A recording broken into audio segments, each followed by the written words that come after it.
I'm cutting off my head. Does that annoy people? It's just, otherwise I'm here. Hello there everyone, I really hope that you are doing well. That was way too eager, but that's fine. I'm really sorry if you can hear downstairs, this house is a shell, just, yeah. Today, you'll have seen from the title, I'm gonna be talking about money, about saving your money, that general area. Now, I am 20 years old, I've got a bit of life experience, but by no means loads. I am not a massive big like accountant person who's like, this is more like through my experiences, like I have quite a saving mindset, and yeah, from the people around me it's unknowingly become something I'm quite good at it without tooting my own horn. I thought I would just impart like the smallest bits of wisdom on you of how I save, and yeah, just a few little tips. They're pretty like straightforward, but sometimes it's just good to hear them just to motivate yourself. So I'm gonna jump straight in. So in terms of saving, my number one biggest tip would be to have an end goal in mind for the reason that you are saving. That reason could be, well, I'll use myself as an example. My end goal at the moment is to save for a mortgage on a house. I'm very motivated to be sort of moving out within the next year, I would say, and my sort of motivation is that I don't really want to move out and rent. I would really like to sort of like get myself out, own a property. That is the big goal. My goal before that would probably have been traveling, saving up to travel Europe. Yeah, it could be a load of different things. It could be a holiday, it could be a car, it could be a house, your future. But your future again is quite broad. Having something quite a bit more specific really helps on those hard days when you're like, I really want to treat myself, but would I rather have my own house? You see what I mean? Weighing up those things and having a reason to say no. The next thing after that, you know what you're saving for, but you think, how do I get there? So the next tip is to establish your finances and set yourself a budget. So I'll start, I guess, with sort of establishing what the hell is going on with your finances. There's lots of apps that can do this for you. I found it really helpful to just sort of do it manually. Take a look in your job. What do you earn a month? Pop that there. What are my sources of revenue? So job, you might have other things, but let's just keep it simple. So let's just say you make £100. Let's just say, as a ballpark figure, you make £1,000 a month. Then you're gonna look through your, I find it really easy, like online banking, just look through, say, last month, and look through your regular expenses. So these could be things like your rent, your bills, your Spotify, your gym membership, your other random memberships that, oh yes, they go out every month. If you didn't know they go out every month, sort them out, get rid of them.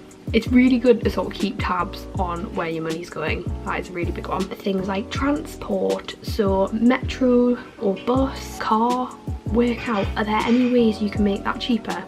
But anyway, and then sort of write them all down as your expenses. So let's just say you make £1,000 a month. Your expenses are £400 a month. You've got £600 there that you could piss away, or you could think, right, I've got £600, £500 of it I'm gonna stick in my savings. That's like brutal. But if you're in that stage where you're really wanting to, you need to be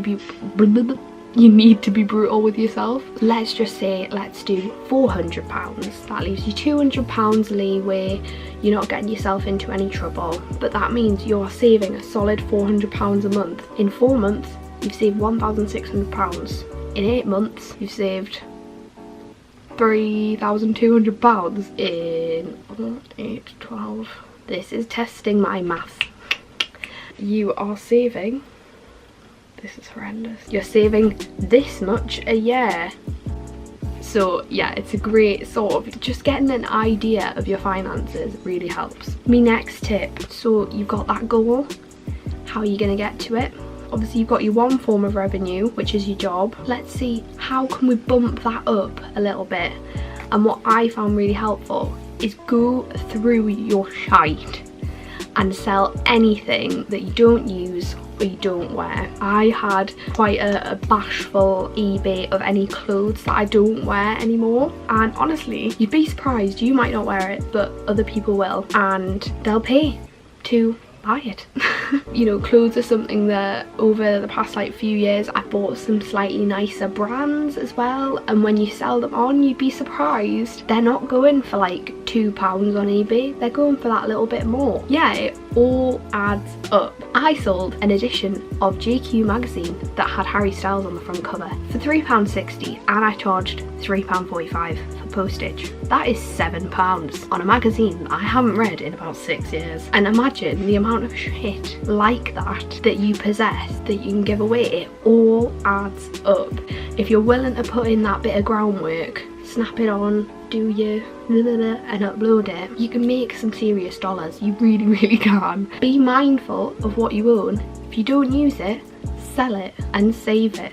That's another thing. Don't treat yourself. You know, you didn't have that money before and it didn't hurt you, so if you're making extra money, save it. Like literally save, or at least save a good majority. Next tip, be savvy with your food.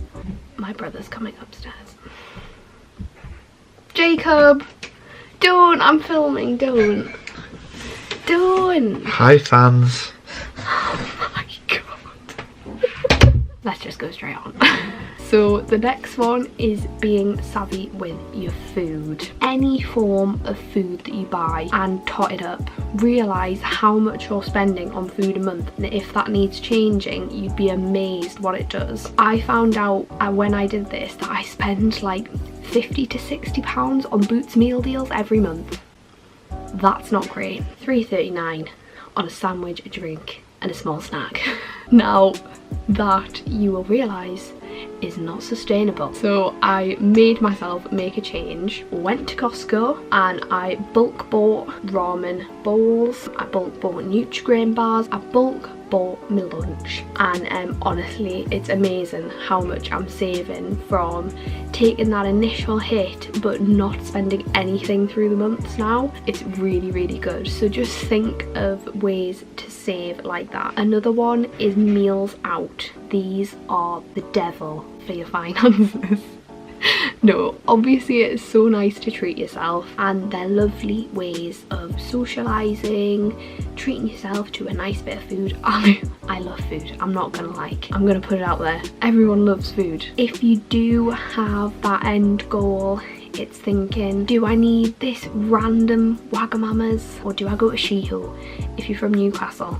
Honestly, that in itself is a saving mechanism because Sheho does a cracking ramen and Wagamama's is double the price. So there you go.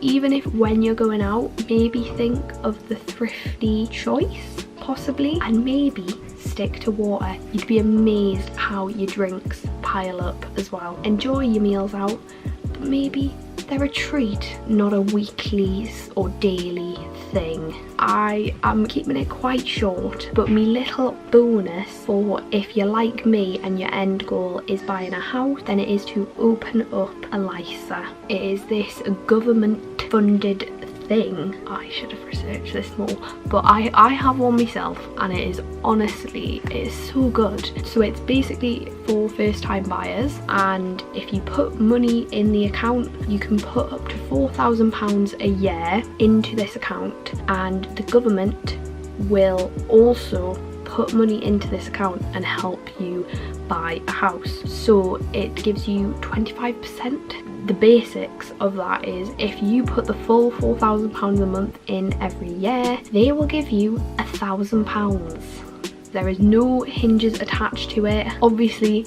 that money has to go into buying a house, but if that's your end goal anyway, it's win-win. I really recommend looking into it. When I opened mine, the only bank that was doing them, because it's quite a new thing, is Skipton. That's who I would recommend because that's who I am with. I would really recommend looking into it. There is nowhere that will give you that kind of money to money. Yeah, anyway. Oh, should I show you my bullet journal spread? I've blatantly forgotten that. It helps me to be visual, so I thought I might as well. If you're aiming to buy a house, I like to visually see it. So this is me spread for saving, so just if it is to help anybody. These are all your sort of potentials to run into during the moving process. Now some of these may not apply, you don't know, but I would rather have researched everything possible that I might run into and have it written down. So we've got the deposit, that's the big one obviously. I've covered figures because everyone's different, so I didn't really want to like taint like what you're wanting to save. Basically look at houses, think what you would be willing to pay. Your deposit's obviously around like 10% to 15%, depending how much you want to put down for your mortgage, but yeah, 10 to 15% is generally what people go for, depending how much you want to save up and how quickly you want to move and how cheap you want your mortgage repayments to be every month. But yeah, so you got your deposit, we've got a valuation fee, solicitor fees. Did not realise these would be so expensive. So yeah, I would rather know that and think, okay, when it comes to it, it might be less than that. I've gone for max, and then if it's less, it's a nice surprise.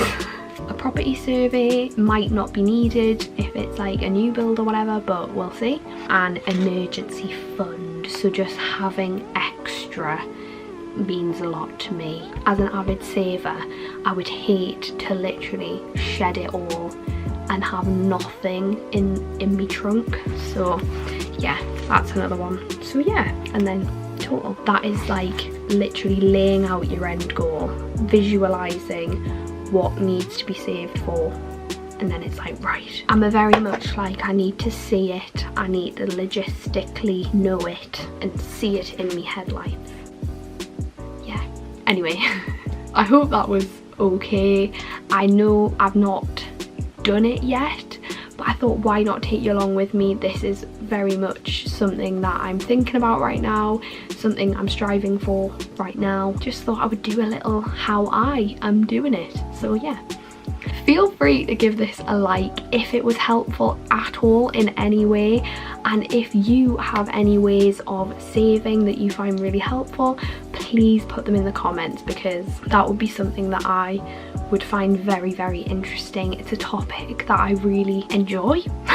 Yeah, so give this a like, subscribe if you're not already. I'm doing very much varied content at the minute because I don't know, I like it all. So I do that, my bit of fashion, my bit of beauty, my bit of lifestyle. Feel free to subscribe. You don't know what you're gonna get with me, but why not? Have a lovely, lovely day, and I will see you in my next video.